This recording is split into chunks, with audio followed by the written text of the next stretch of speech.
So, we are not saved by good works. We are saved by grace. But God saves us so that we will do good works.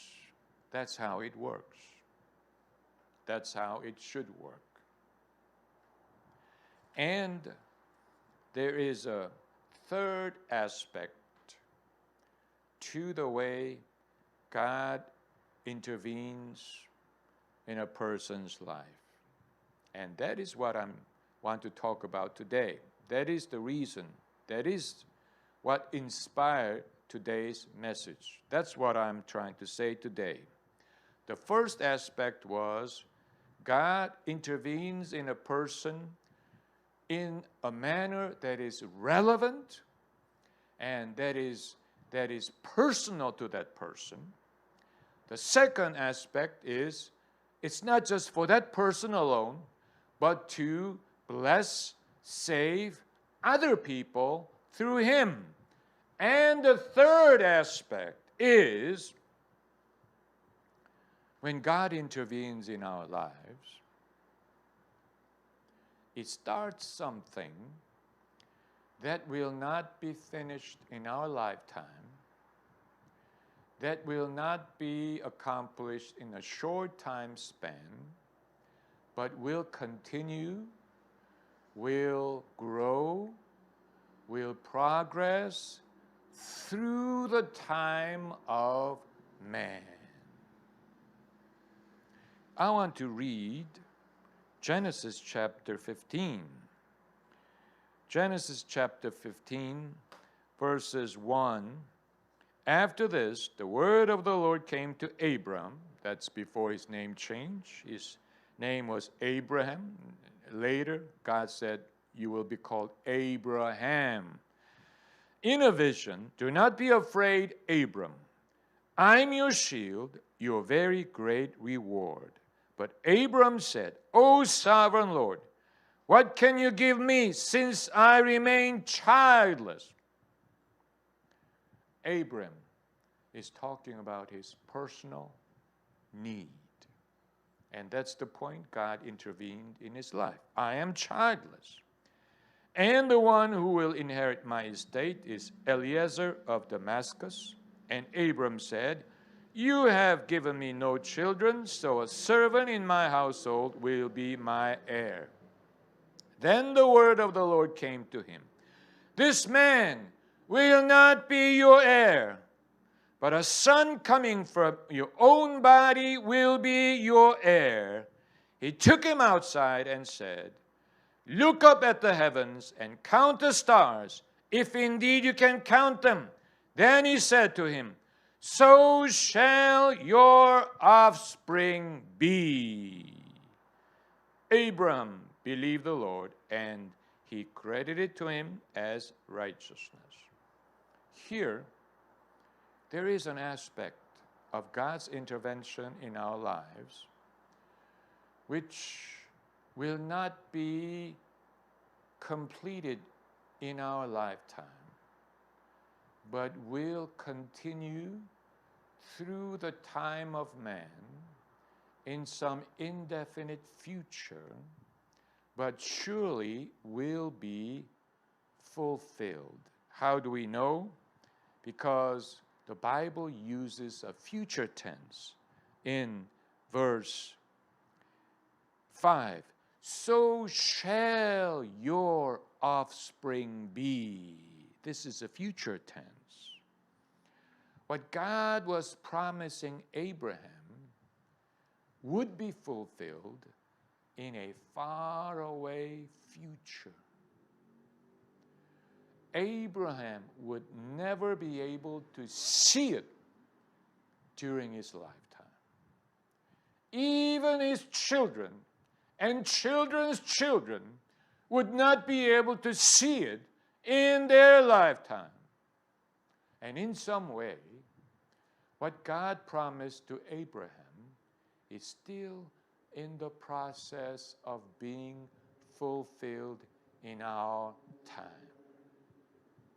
What God begins in a believer's life it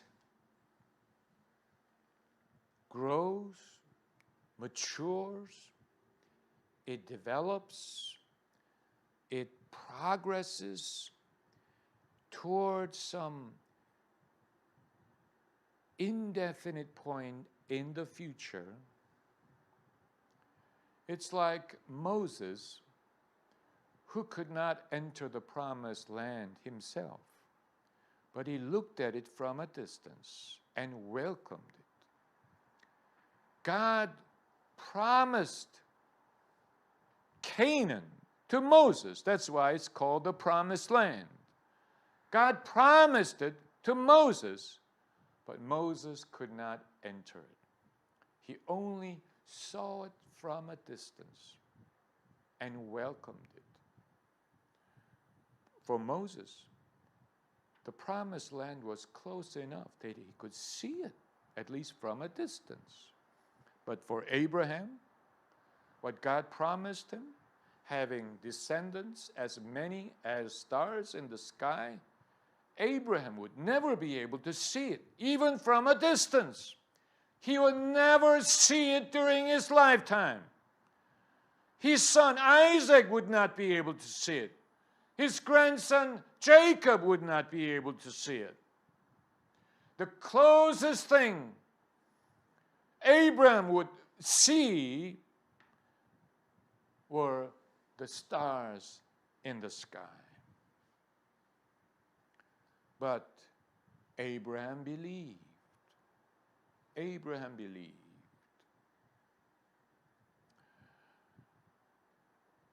Christianity is not some timeless religion where our lives, our experiences, our toils, our pain, all the things that we had to endure collectively and individually are forgotten. They are gone forever and never to be remembered and just disappear. It doesn't work like that. Christianity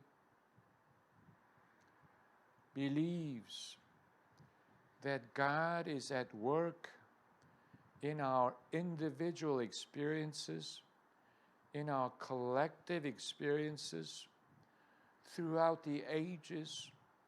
And like wine, God's work develops over time. It grows. What God spoke in the past is fulfilled in the future. What God promised in the past comes to pass in the future. And God's work works out in the history of mankind. Not all religions are like that. In many religions, time is meaningless. In Buddhism, for example, time is not a factor. Time is not important. There is no sense of history in Buddhism. In other religions, you may find people who predict the future, like Nostradamus. He predicted the future, but they could never see the hand of God in history as the Bible does. Bible records what God did in the collective experience of Israel, all the way from Abraham through Isaac, Jacob, and their stay in Egypt for 400 years, and their exodus